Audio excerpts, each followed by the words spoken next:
एक आदमी अपनी संपत्ति का 2/3 भाग पत्नी को, 1/4 भाग पुत्र को एवं शेष भाग अपनी पुत्री को देता है, उसकी पुत्री को कितना भाग प्राप्त होता है। बहुत आसान सा प्रश्न है। एक कोई व्यक्ति है, वो अपनी संपत्ति का 2/3 भाग अपने पत्नी को दे देता है, 1/4 भाग अपने पुत्र को दे देता है और जो शेष बच जाता है उस भाग को वो अपने पुत्री को दे देता है। ठीक है, तो प्रश्न में आपसे पूछता है कि उसकी पुत्री को कितना भाग प्राप्त होता है। तो चलिए थोड़ा सा यहाँ पर लिख लेते हैं, पुत्री को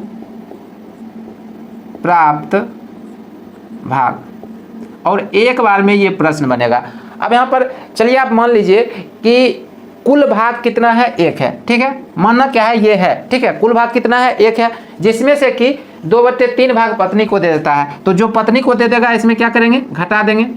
फिर 1/4 भाग अपने पुत्र को दे देता है, तो 1/4 भाग को भी इसमें से घटा देंगे। ठीक है, और इसे जो हल करके आएगा वो शेष बच जाएगा। कहने का मतलब ये हुआ कुल भाग तो 1 है, जिसमें से कि 2/3 भाग पत्नी को दिया तो वो भी घटा देंगे, 1/4 भाग पुत्र को दिया वो भी घटा देंगे, और जो बच के आएगा, ठीक है, वो उसके पुत्री को मिल जाएगा। ठीक है, तो यहाँ पर बराबर देंगे। अब यहाँ पर 3 चौक 12, ठीक है, ये आपका हो जाएगा 12। इसे आप ऐसे समझ सकते हैं, 1 को 1/1 लिख देंगे और भिन्न का घटाव यहाँ पर बना लेंगे सिंपली। ठीक है, तो यहाँ पर आ गया 12, फिर माइनस आएगा, यहाँ पर आ जाएगा 8 और फिर 3, तो बराबर हो गया 12 घटा 8 3 11/12 और बराबर हो गया 1/12 भाग।